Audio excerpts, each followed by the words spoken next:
Now send your loving thoughts towards whole world. Now just imagine being here in this beautiful place. You are sending all your loving thoughts to the whole world, even whole universe. You are radiating that energy. May all living beings be well, be happy, be peaceful.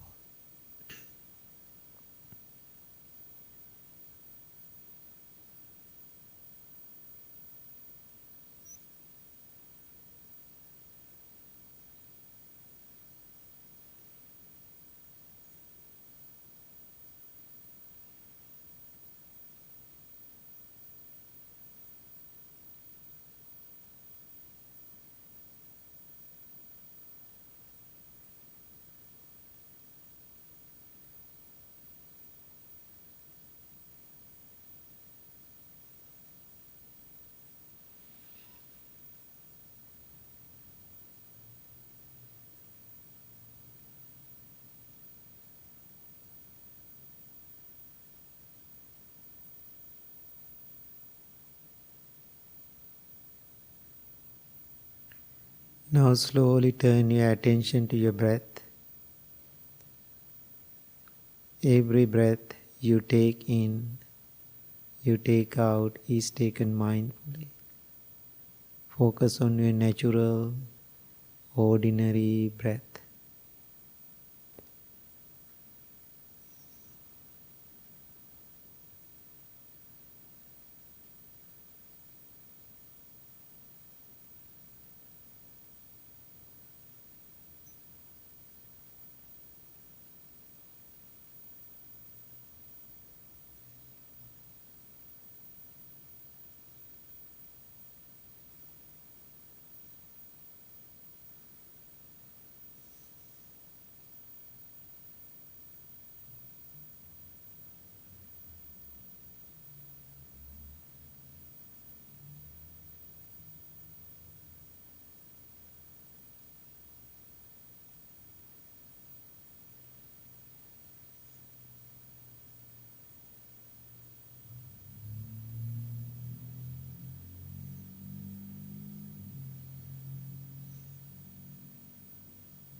If you are distracted by a thought or a feeling or a sensation, bring your attention back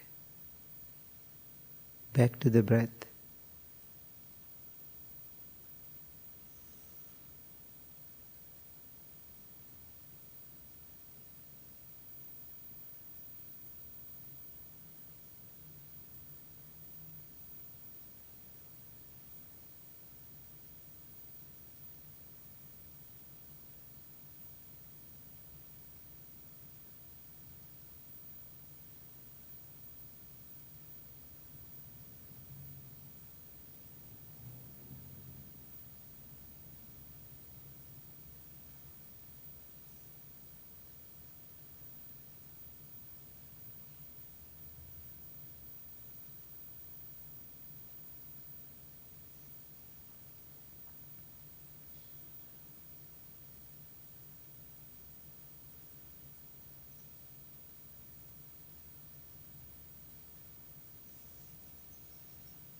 If you are distracted,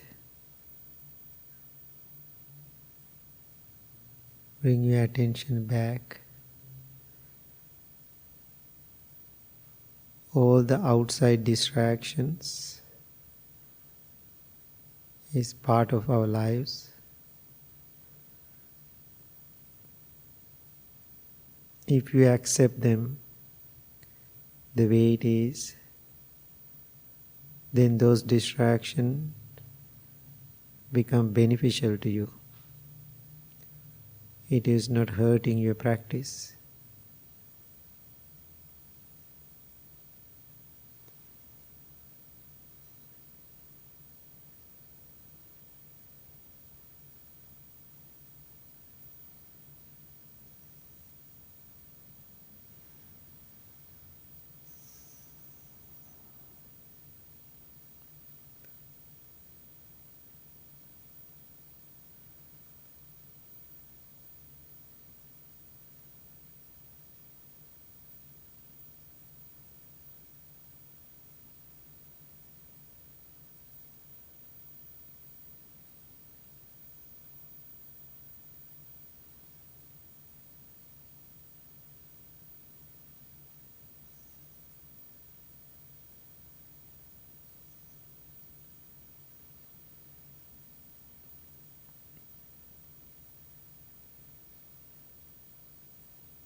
Mind wanders, which is so beautiful.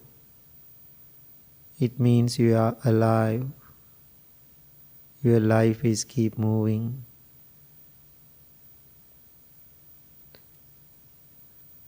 But make sure you are aware about it. Don't go against to your nature of your life. It is controlling yourself. Control does not work. Understanding how mind works,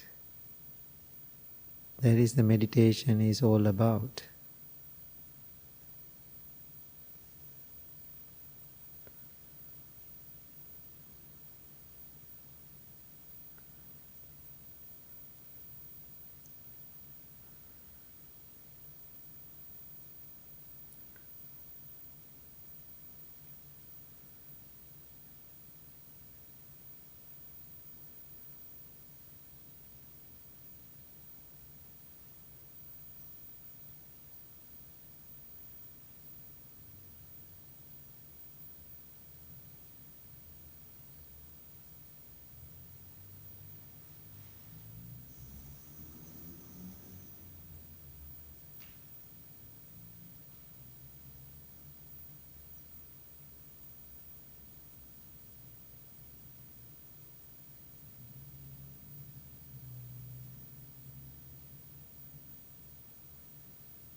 Now observe your mind, observe your body.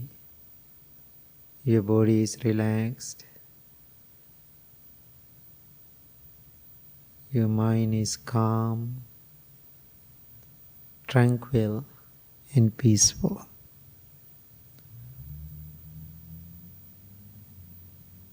Those three words are very powerful. Calm, tranquil, and peaceful.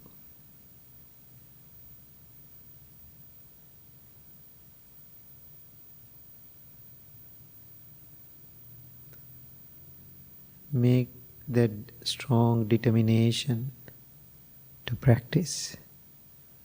Make that commitment, even few minutes per day.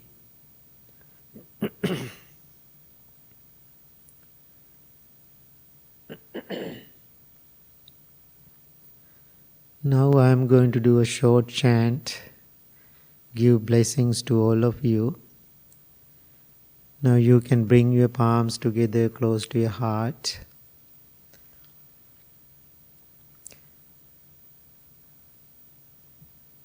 I have lots of requests today from the different people, different parts of the country, asking some prayers, blessing for their well-being. I am thinking of all the people who requested. And also if you have somebody in your mind and yourself, please focus on them or yourself to receive the blessing. This chanting called healing and loving kindness chant.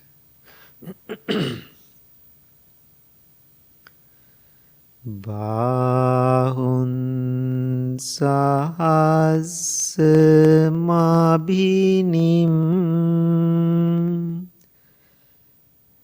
mitasayudhantang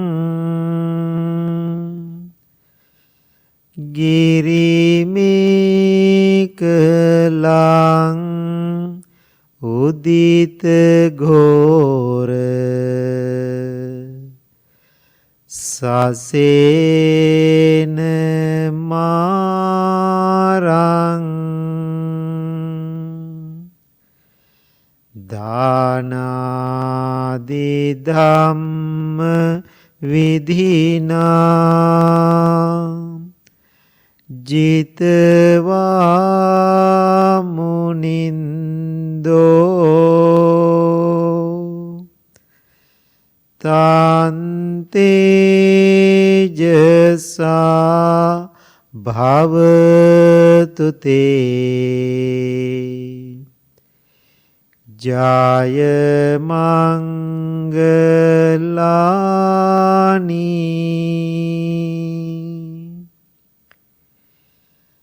nalagiring gajawarang atimanta bhutang davanggi cangka masaniva sudarunantang metambuseka vidhina jitva munindo tante jasa bhavatu te jaya mangalani.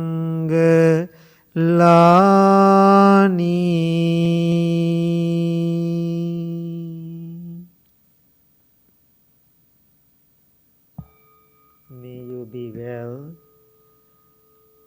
May you be happy. May you be peaceful. Thank you very much. Please open your eyes. Okay. Good morning, everybody. Good morning. Happy to see you all.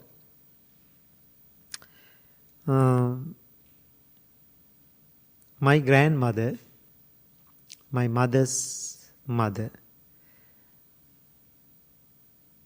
she died when I was maybe 12 or 13 years old. Still I was a monk that time. She's the one giving me so much courage and influence to become a monk when I got that idea. Because she's the one I first talked, I want to become a monk. So then right away she said, I'm going to support you You can do that. Even before I talked to my parents. But after that, my parents was totally against it. But my grandmother, always reminding me, you can do it. Don't worry about them. You can do it. She is so wonderful, and she was so into it. So today, I think so many years ago she passed away. She came to my mind. Then I was thinking, what are the lessons I experienced being with her, my first few years being home with her. She died at my parents' house. Then after I became a monk, she's always, every Sunday, she's coming to the temple to meditate. When I was home, she has her own daily rituals for her inner journey. She died peacefully. I can remember when I was young, every lunch or breakfast, she doesn't do at the dinner time, I think it's too late.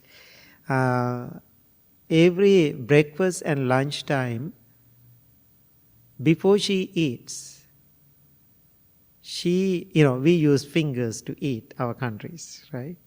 So she make a rice and curry, whatever. She make a rice bowl with the curries. Like she make a bowl. Then she doesn't eat. Then she is walking out with that rice bowl or whatever she make. Then she go and she has a special place, like a bird feeder kind of a special place. She keep it there. Then I can see she's saying something, like a prayer or something like that.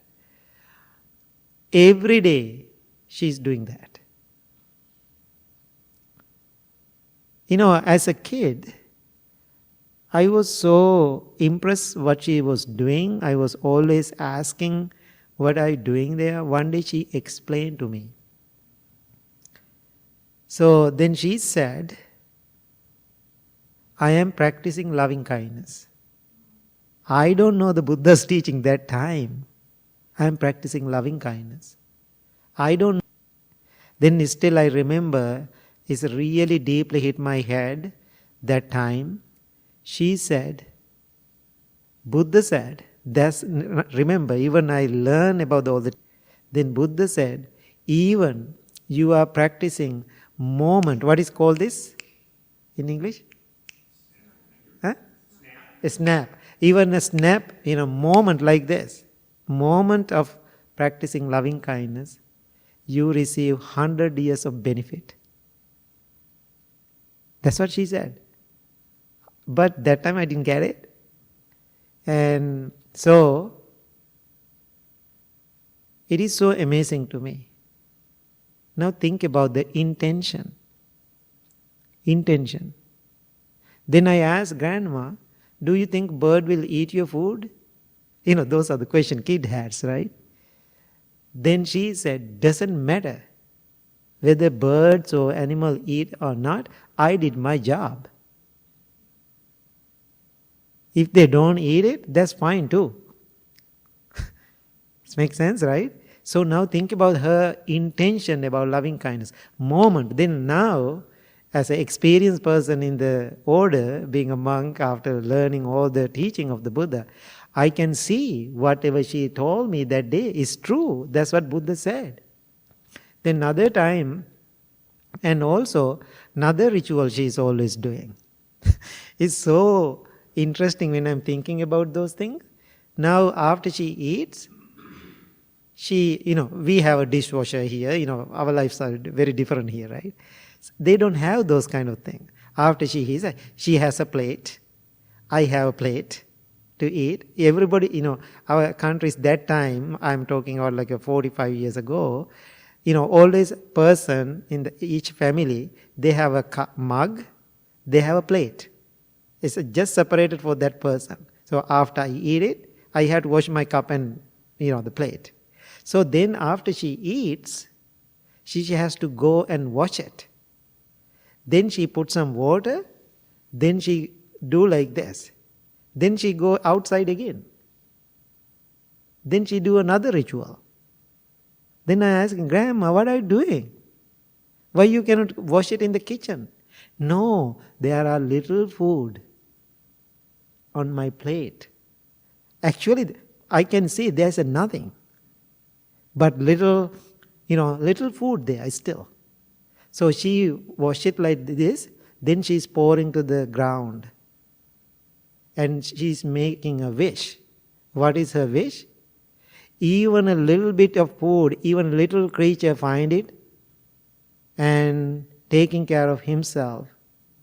And that is loving kindness. Now think about her skillful thought in her mind.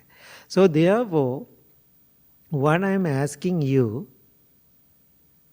in this inner journey, there are so many little ways to do that. Then she said, after she washed her plate and throw that water with the intention, animal will receive benefit from it. Not only animal, as a person, we also receive benefit. Now think about if you want to practice loving kindness or meditation, whatever it is, always we have to be smart and we have to find the ways to do it. I was heard this story, one of my friend, and he was visiting, the meditation center in United Kingdom. He went for a retreat. On that retreat, first day after he landed, he was extremely sick. He cannot go to the meditation hall first morning. Second morning, he is extremely sick. Now he cannot get up. Then one evening, he heard somebody is walking by his hut, his room. He cannot get up. He's extremely sick. Then he is kind of asking, please help, help, help. He said. He asking some help. Then the man who is walking by, he stopped. And he came to his room and, what? What do you want? Then he said, like 2 days ago I came here for the retreat. I cannot get up. I'm extremely sick. Could you please get me some, if you can, some hot water, tea or something to drink? Then that man, he said, did you hear that bell today? Evening bell at the meditation center? You know what is that bell means? Time to practice loving kindness. So that means I don't want to miss my class. Therefore, I don't want to miss my loving kindness practice. Then he said, bye, he left. Now think about it. He said, now I heard the bell, that's the time to practice loving kindness. I have to go to the meditation room to practice loving kindness. I don't have time for you. This is a true story one of my friends shared with me. That moment, what we do as a loving kindness practice? Forget about crazy sitting on the cushion meditation. Go and serve that man. Give him some tea. Can I take you to the doctor?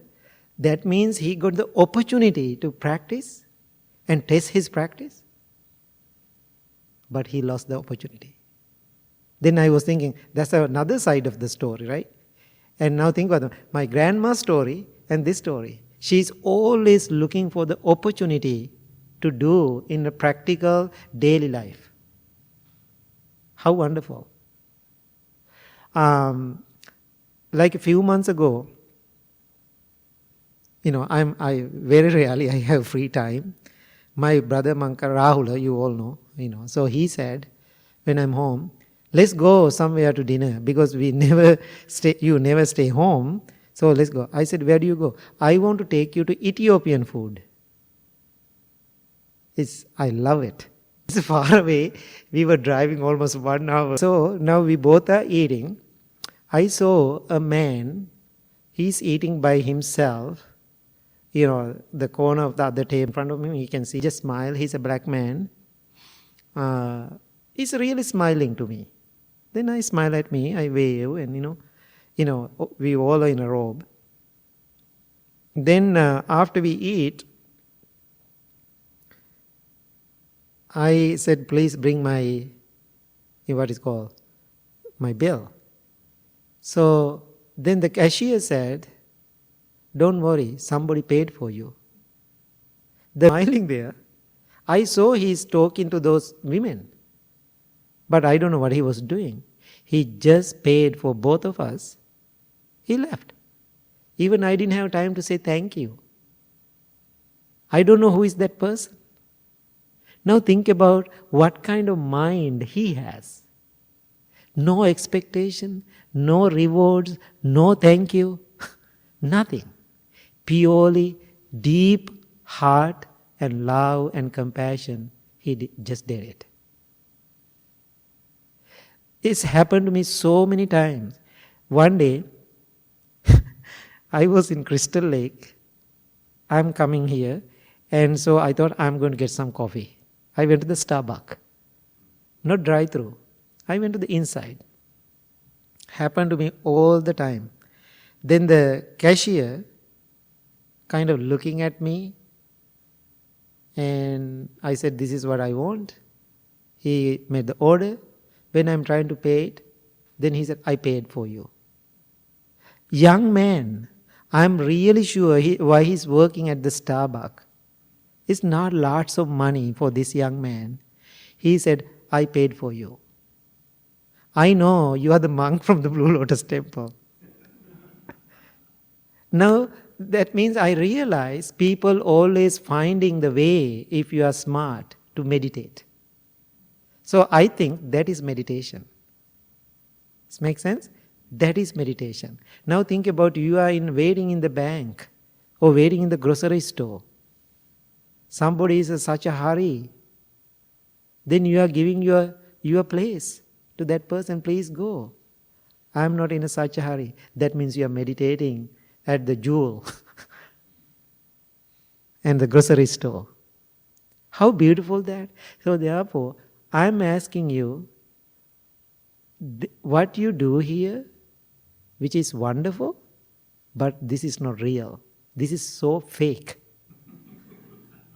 Blue Lotus is so fake. I'm telling you the truth. Because why I say this is so fake, we made it like a spa.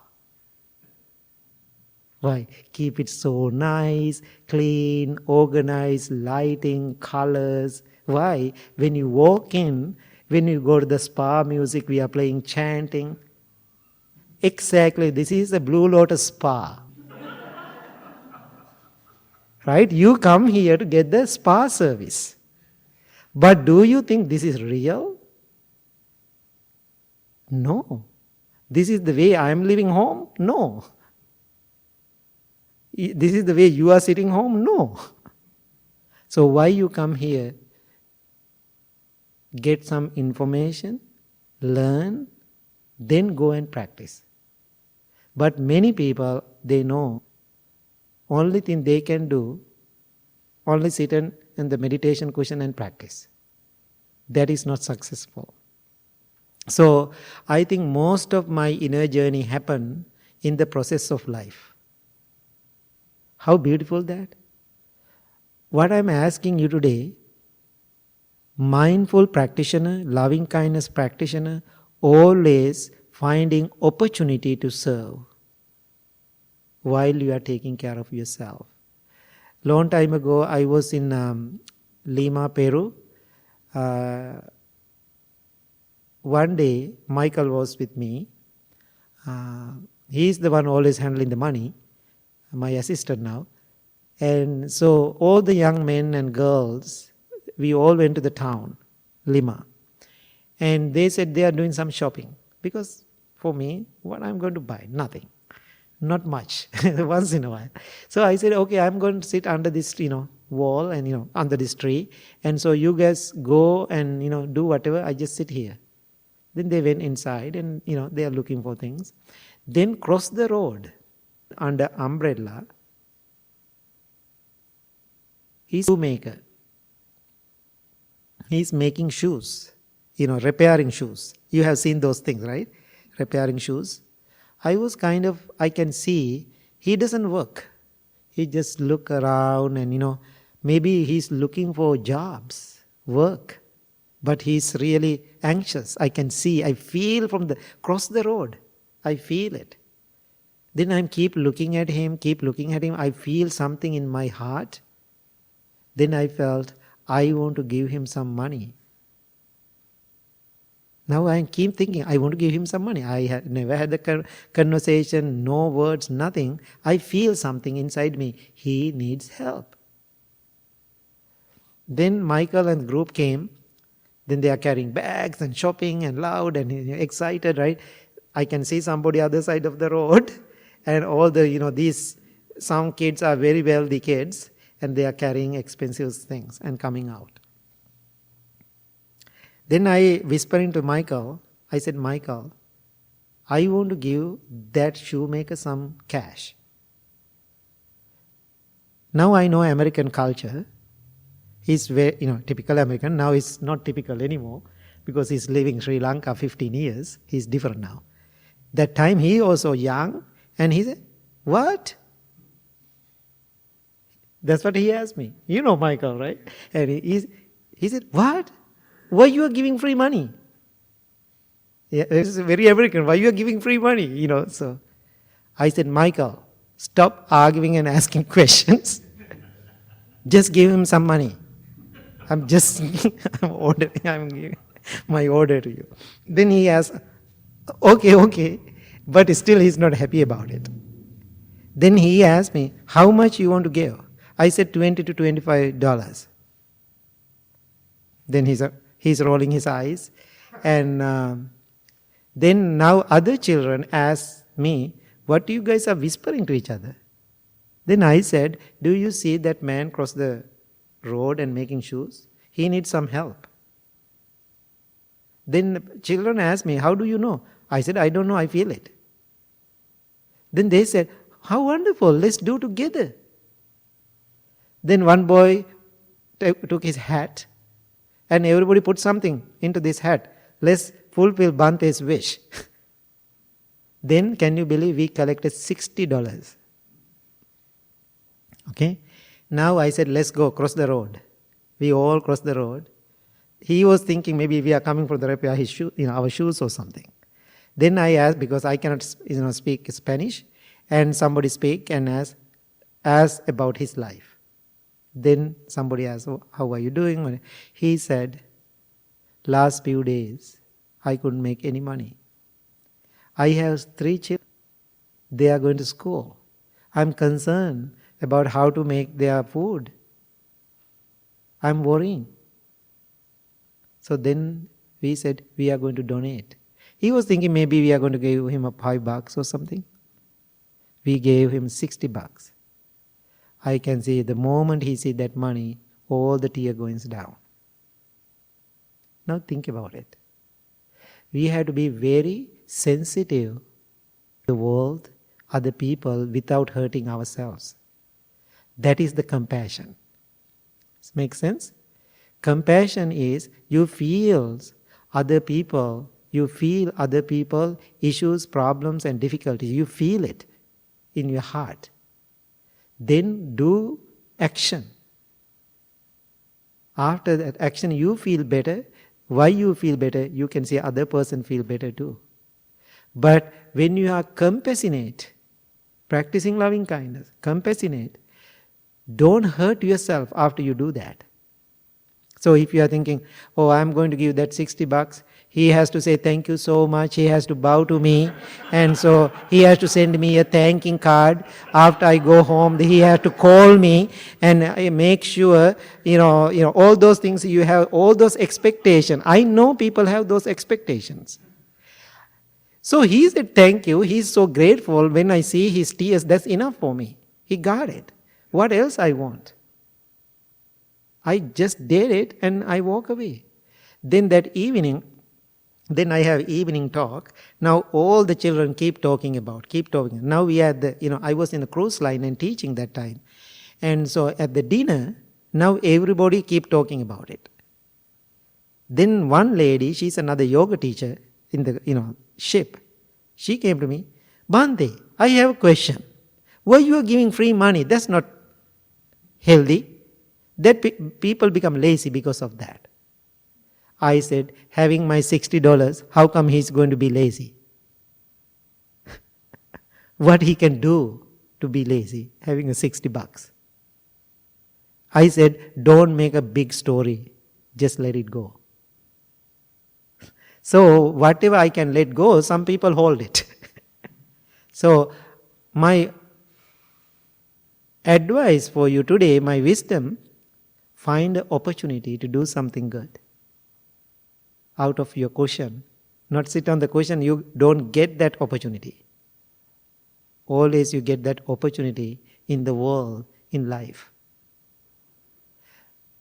Other good thing I experience in your society, Americans are very good to do those things. How many times here in this temple, people gave us some big donations anonymously. Even I'm the only person, no. They don't want to put their name out, but they want to support. How beautiful that? Any questions? What do you think about what I said? Now time to ask questions.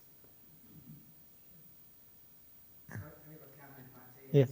I think a couple weeks ago, we were, since none of the monks were here, we were at we played one of your dharma Uh-huh. songs. And in it, you came up and you said, and I heard you say, do you know, ask yourself, do you know why you're here? And you said, because you're weak.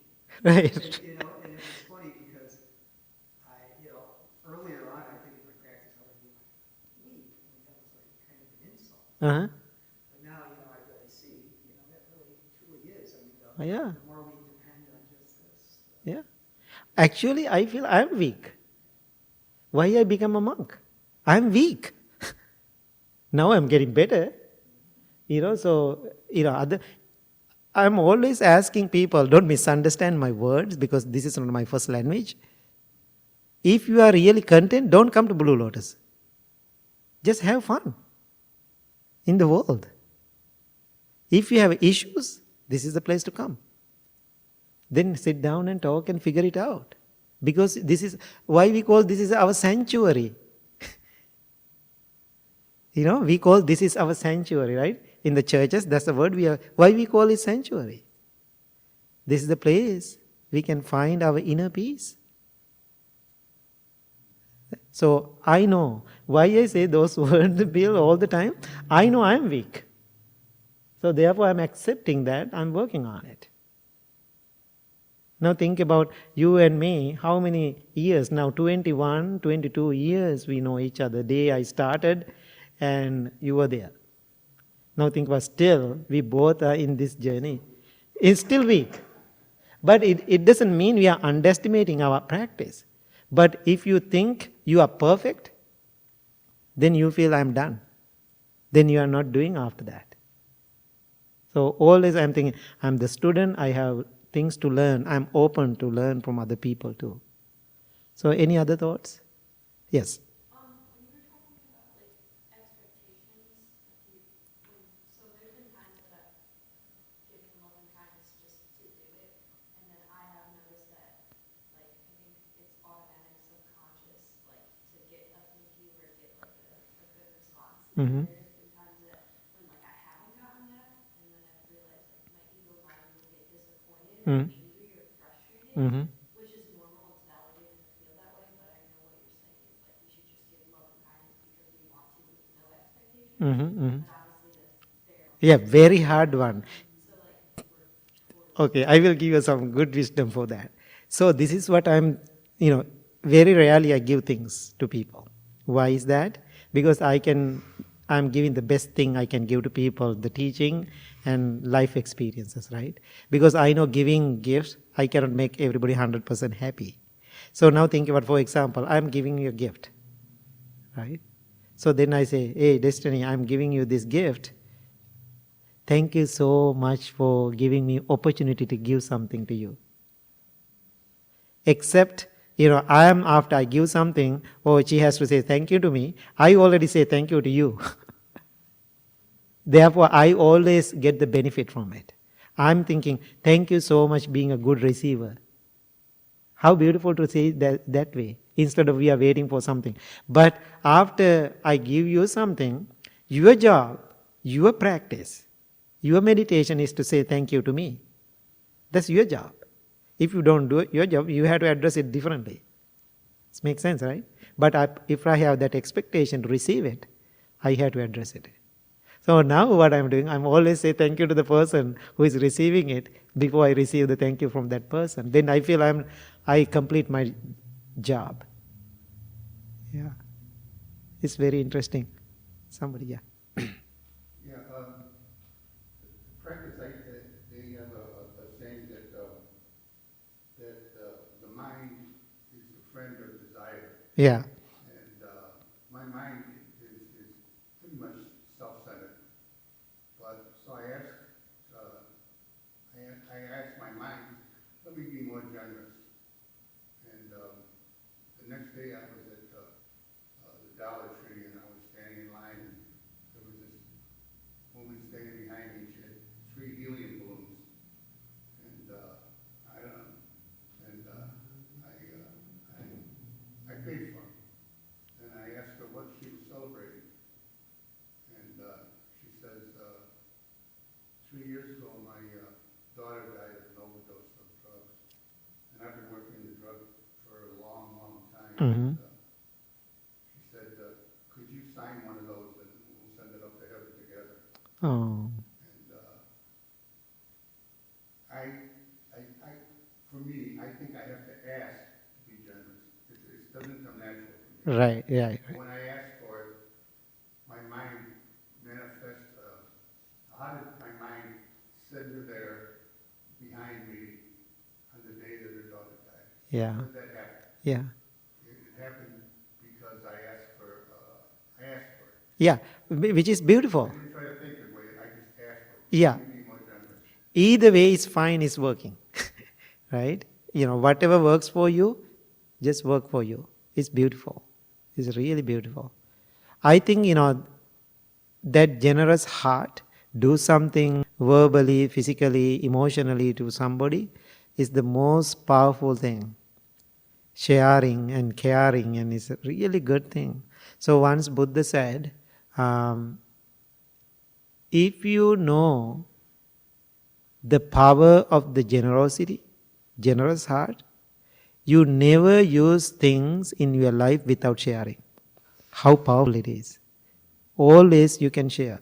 Because I'm always try to do something like that. Always, because sometimes people keep asking me, Bhante, your charities are endless. How many years I'm doing these charities now? So many years. I know it's exhausting physically, emotionally. Bill, you know really well how many years I'm doing those things now. But I don't know, I think I'm addicted to it.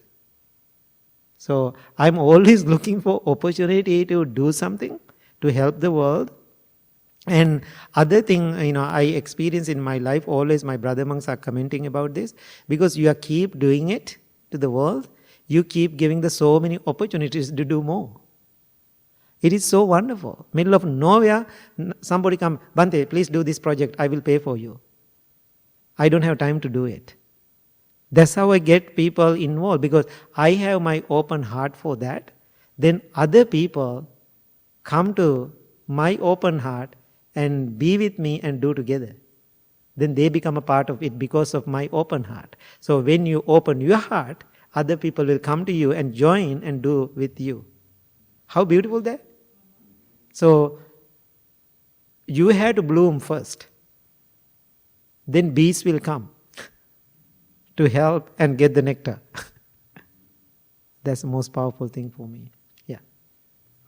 The word responsibility is made up of response and ability. Mm-hmm. And my experience has been that responsibility actually grows and does not diminish Right. the more I respond, Right. the more I give, but my ability also grows. And so what you're talking Right, exactly. It's a weird counterintuitive thing, but it's true. Yeah. We find it right here. Yeah, it's powerful. And also my observation last 21, 22 years running this place, I can see people are really getting it. I can see people are questioning in the beginning what to do, how to do, what is this journey and all those things. Now I can see people are really getting it. So little by little, but it doesn't go like crazy, but slowly is holy. Slowly people get it. So that's very powerful, because sometimes people, very excited and doing it. I'm not excited when people do that. Why? That much they are excited to do those things, that's much it's going down. But little by little they are building that quality in your mind, that that quality is very strong, very stay with you rest of your life. But emotional people who is doing that, just emotional, like just do it, it's not a big deal, then they are disappointed again. I don't want to see that. Any other thoughts? Okay, yeah. Oh my God, yes, yeah. Yeah, good lesson. Because now think about those lessons. Now think about, I was thinking today, oh my God, my grandma was my Buddha. She was giving me the lessons. So that means every human being has some jobs when they come to this world. Now, if you are grandparents, ask yourself that question. What is my job for my grandparents and grandchildren? As a grandma or grandfather, what I have to teach my grandchildren, what I have to teach my children. How beautiful that. Otherwise, if you don't do that to your children, next generation, one day we are going to suffer too because of them. You know what I mean? Now parents and grandparents going through a lot because of those activities, because you are not giving them right thing. Why you cannot give them right direction? You don't have right direction. So my job, I think my work here, whoever come to this building, I want to put all those seeds into your mind. Then you will go and do something else. Ingrid, you said the same thing. That's your mission at the temple. All the time she is telling, I want to plant the seeds. So you got the seed from here. Now you are distributing. You are the distributor. You are giving those seeds to other people, then they will plant. But we cannot go and water them. They have to do the job. So it's so powerful. So thank you so much. Anybody first timers here? No, right? Okay. Just tell your name. Hi Julie, welcome to the Blue Lotus. Yeah, Deirdre, welcome to the Blue Lotus. They are coming from the UU Church, because last Sunday, I was giving the talk at this is their old building, Tree of Life. Yeah, because that's my family, in my UU family. That's how I started. Now, are you happy about the temple? Yeah, you are all church. Still, you have home here. So thank you so much for coming, everybody. Please stand up.